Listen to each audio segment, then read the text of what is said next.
Ouais, salut, gang, une petite vidéo ici pour parler de la différence entre les VLAN et les trunks. Il y en a beaucoup qui ont encore de la difficulté avec ça. Fait que j'ai fait une topo ici. Je t'explique ça. On va aller explorer tout ça ensemble.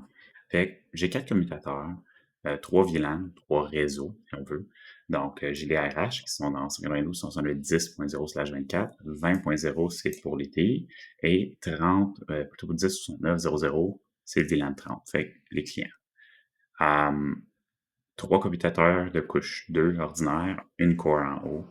En ce moment, toutes les PC ont les bonnes adresses. Fait que si tu regardes la RH, je vais aller voir le bureau.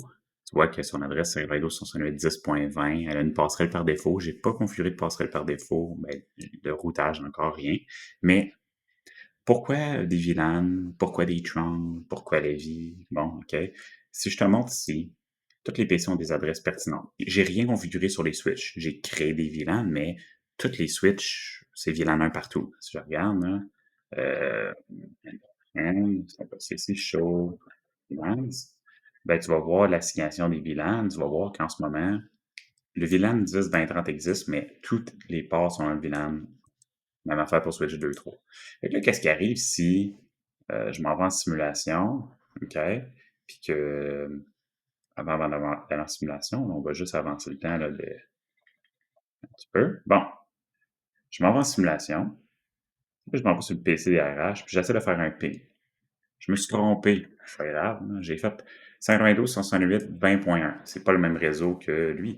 Les RH, c'est 192.168.10.0. Fait que je fais un ping. Là, qu'est-ce qui se passe? J'ai un paquet qui est ARP, puis j'ai un paquet qui est ping, puis regardons ce qui va se passer. Tout est dans le VLAN 1, incluant le PC de RH.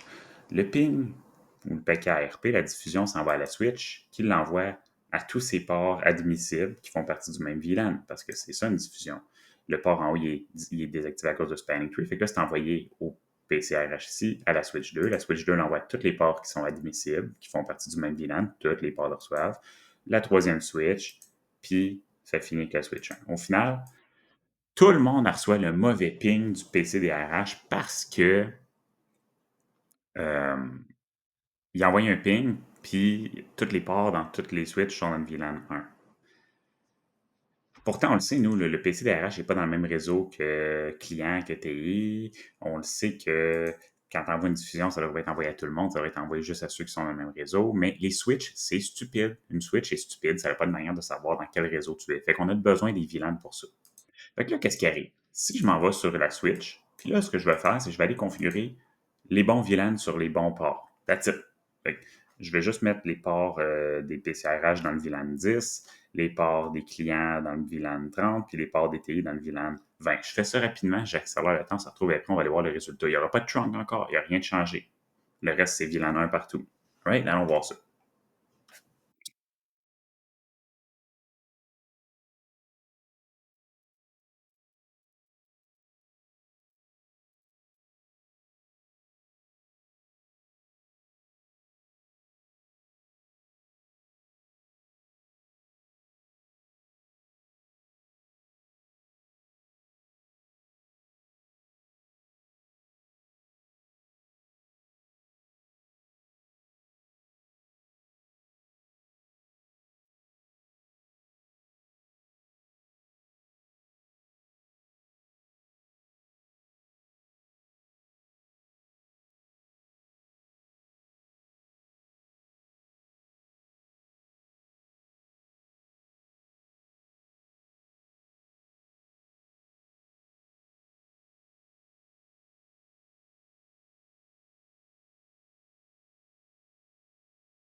OK, fait que là, tout est fait. Le port ici du PC DRH puis celui de droite, les deux sont dans le VLAN 10. Les ports des PC clients ici sont dans le VLAN 30, puis les ports des TI ici sont dans le VLAN 20. Le port entre la switch 1 et 2, 1 et core, puis les ports entre les commutateurs sont dans le VLAN 1 encore, j'ai rien changé. Fait que là, qu'est-ce qui arrive maintenant si je fais un ping niaiseux comme j'ai fait tantôt? On va avancer le temps. En temps réel, j'avance le temps un petit peu. On va aller voir qu'est-ce qui se passe. Fait qu'est-ce qui se passe, comme j'ai dit, quand on fait notre ping maintenant? avec le fait que les PC sont dans les bons VLAN, mais qu'on n'a pas configuré le reste de la topo, les trunks potentiellement. On va aller voir qu'est-ce qui va se passer. Fait que je fais le même ping qu'avant. Qu'est-ce qui se passe? J'ai deux paquets qui sont générés, le paquet ping puis le paquet ARP, la diffusion. Fait que là, la diffusion, elle s'en va à la switch. Là, la switch, elle se dit, OK, j'ai reçu un paquet qui vient du port F03, F0/3. Puis là, elle se dit, OK, je l'ai-tu étiqueté, moi, ce port-là? Il est-tu associé à un VLAN? Puis là, si on vérifie dans le switch, OK, show VLAN, ben là, elle va se dire, Hey, Colin Debin, ben oui, regarde, F0/3, il est dans mon VLAN 10. Fait que là, elle l'a déjà étiqueté VLAN 10. Le paquet ou la trame est étiqueté VLAN 10. Puis elle a dit, OK, ça, c'est VLAN 10. Là, elle dit, OK, il faut que je l'achemine. C'est une diffusion aussi que j'ai le droit d'envoyer ça. Fait que là, elle regarde tous ces ports qui sont associés au VLAN 10. Puis là, ben, si tu regardes VLAN 10, il y a le port F03, F04. Pourquoi? Ben, F03, on l'a configuré avec le VLAN 10, F04 aussi. F01, F024, les autres ports sont tous dans le VLAN 1 par défaut, on n'a rien fait. Il n'y a pas de trunk encore, il n'y a rien de tout ça. Fait que là, elle fait quoi? Ben, si on avance, elle l'achemine à tous les ports associés au VLAN 10, sauf la source, fait qu'elle l'achemine au VLAN au port F04, puis là, le PC va dire non, c'est pas moi, pas en tout, 192, 168, 20 points quelque chose. Il dit, je suis pas dans le même réseau. Fait que là, au moins, la Switch est déjà un peu plus intelligente dans le sens qu'elle n'envoie pas des diffusions à tout le monde. Fait que c'est quoi le but des VLAN? C'est de, un, pas envoyer des diffusions partout à tout le monde et de permettre d'avoir plusieurs appareils branchés au sein du même réseau.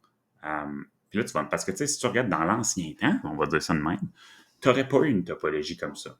Mettons qu'on met un routeur ici en haut à la place, tu aurais eu des commutateurs avec des PC, mais tous les PC ici, jusqu'au routeur, auraient été dans le même réseau. Fait que tu aurais eu un routeur, branché un commutateur, tout le monde qui est branché sur la Switch est dans le même réseau, sur les mêmes concentrateurs. Pourquoi?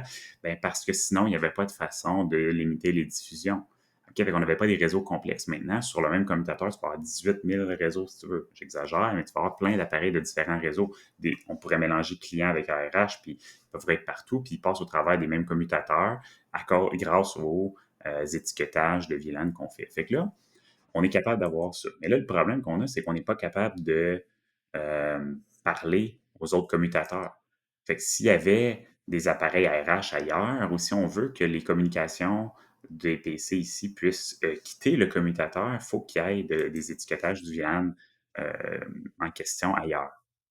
Mais là, le problème, c'est que les PC RH veut qu'ils puissent transiger pour se rendre à la passerelle par défaut, hein, au routeur ou au commutateur multicouche core, mais je veux aussi que les clients, je veux aussi que les TI puissent faire ça. Puis là, si tu regardes dans la topologie, ben c'est là qu'on va voir c'est quoi les trunks. OK, mes PC clients sont tous dans le VLAN 30, les PC TI sont dans le VLAN 20, tout ça, le vieil belle. Mais là, c'est quoi le VLAN que je vais mettre entre la switch 1 et la switch 2 sur le port F01? C'est-tu le VLAN RH? C'est-tu le VLAN client? Ben, pas vraiment. Ça va être quel VLAN? Ça va être les deux. Pourquoi? Ben, c'est pas associé à aucun des deux VLAN. Ça va être toutes les VLAN peuvent transiger là potentiellement. Pourquoi? Ben, regardons le scénario. Si le PC RH veut parler au PC client, il n'y a pas le choix d'avoir une passerelle par défaut, il n'y a pas le choix d'avoir du routage. Puis là, le PC RH il envoie une diffusion, ça s'en va à la Switch. Là, la Switch va dire Hey, il faut que j'envoie la diffusion, puis ça va devoir se rendre au routeur, hein, ou à la passerelle par défaut, la core.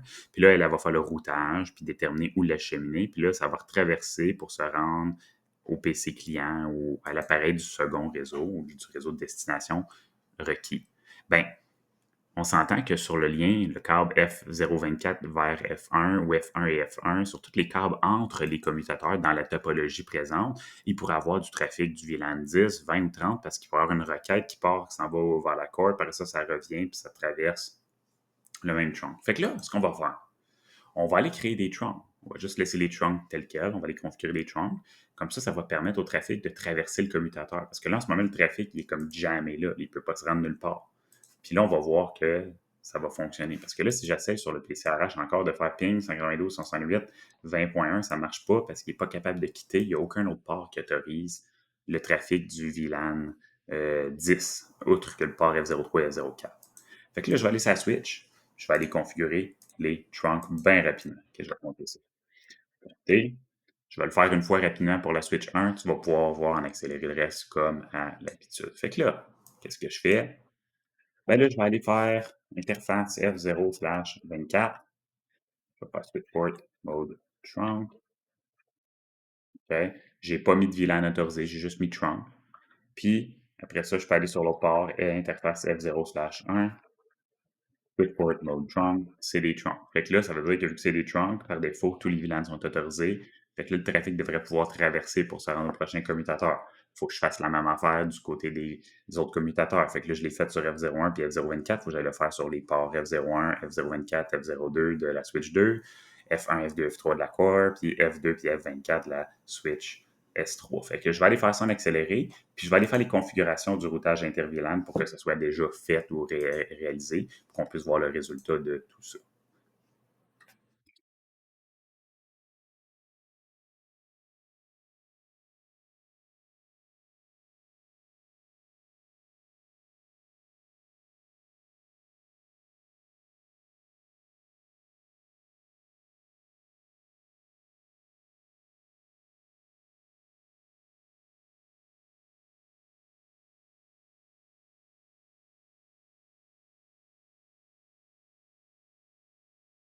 OK, fait que là, on fait la configuration des trunks. OK.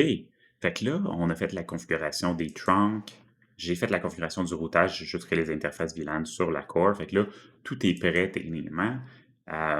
Est-ce que c'est optimal? Est-ce que c'est parfait? Probablement pas. Mais on va aller voir le résultat maintenant que j'ai configuré ça. Qu'est-ce qui va se passer si j'essaie de faire juste un ping 52.168 20. Au lieu de faire 20.1, on va faire 20.10 qui est le PC client 10. Fait que je m'en vais faire mon ping. On va aller voir qu'est-ce qui va se produire.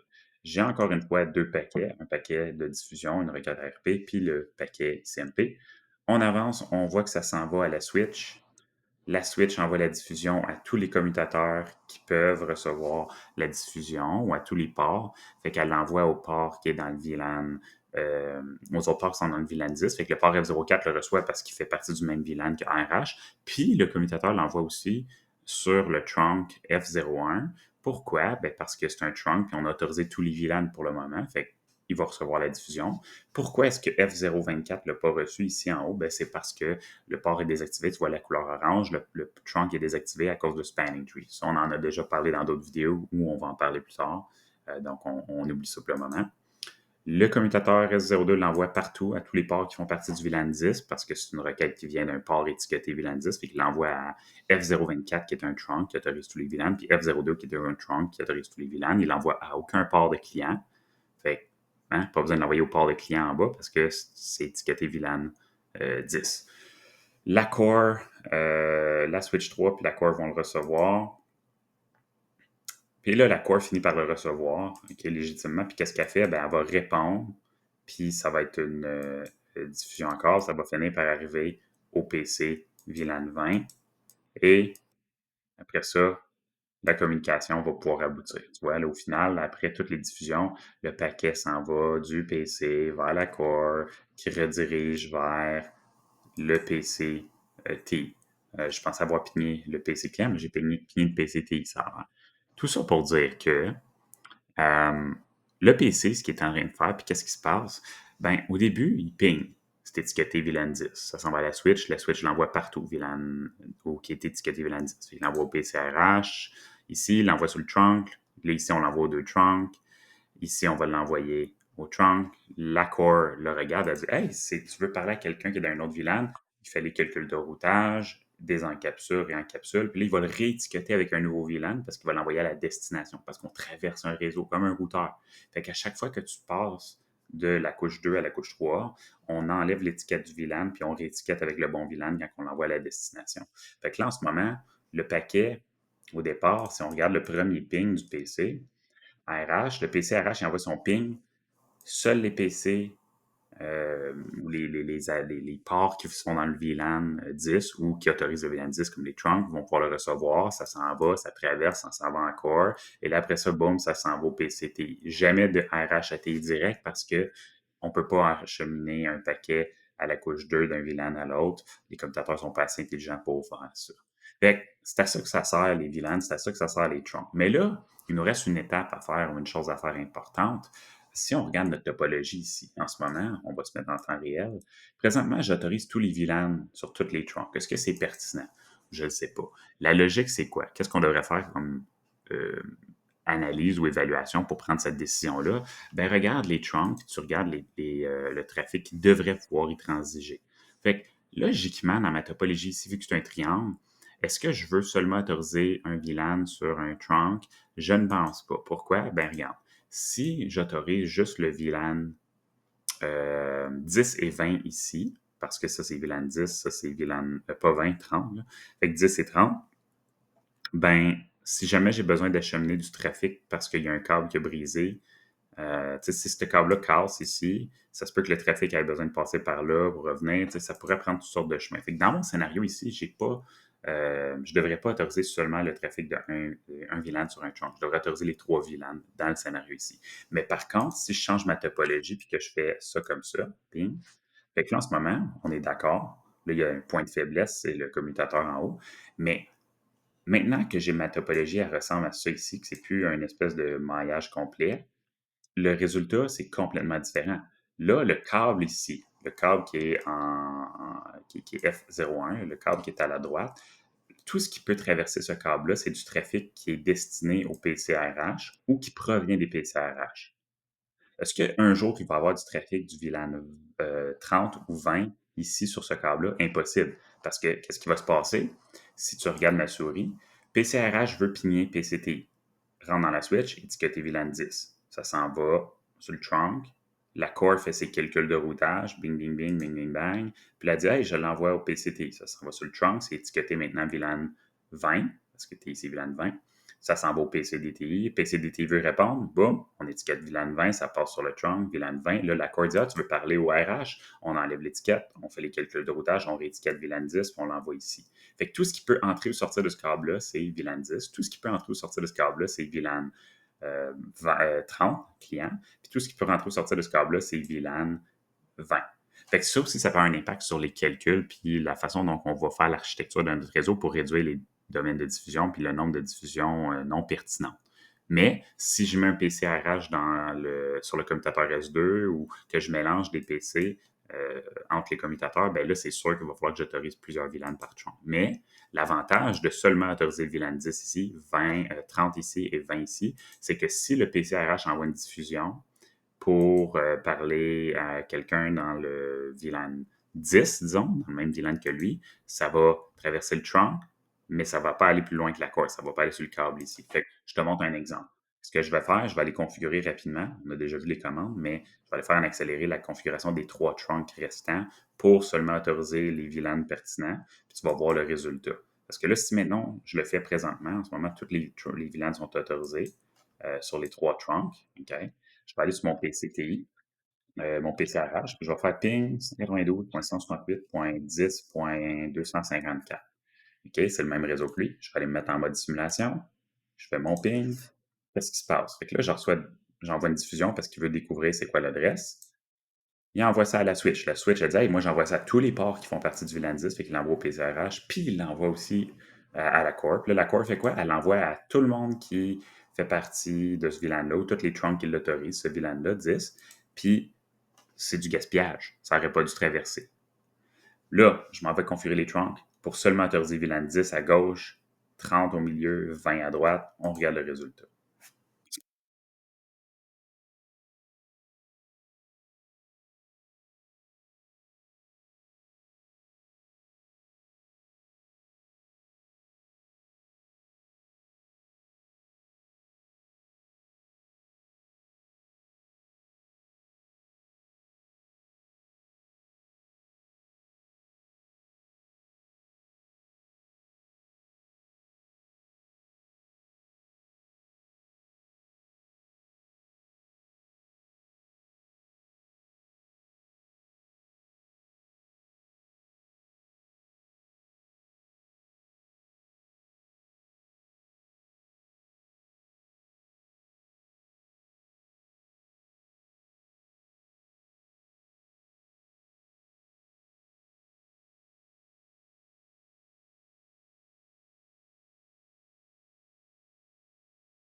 OK, j'ai configuré mes trunks. Fait que là, le trunk de gauche autorise seulement le VLAN 10, le milieu 30 parce que c'est les clients et droite seulement le VLAN 20 pour les raisons qu'on a vues plus tôt. Fait que là, je refais un autre ping avec une autre adresse juste pour m'assurer qu'on a une diffusion. Je fais ping 192.168.10.253 à partir du PCRH 20.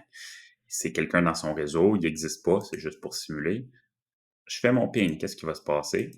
Le ping arrive à la switch, la diffusion. La switch dit Hey, je vais l'étiqueter VLAN 10 parce que le port est en mode Access VLAN 10. Puis là, il dit Hey, je vais l'envoyer à tous les ports associés au VLAN 10. Donc, il l'envoie au PCRH 10, au port F04. Puis il va l'envoyer sur le trunk ici parce que le trunk autorise le VLAN 10. Ça s'en va là. Puis là, la core, elle regarde ça et elle dit Oh, ça vient du VLAN 10. Où est-ce que j'envoie ça?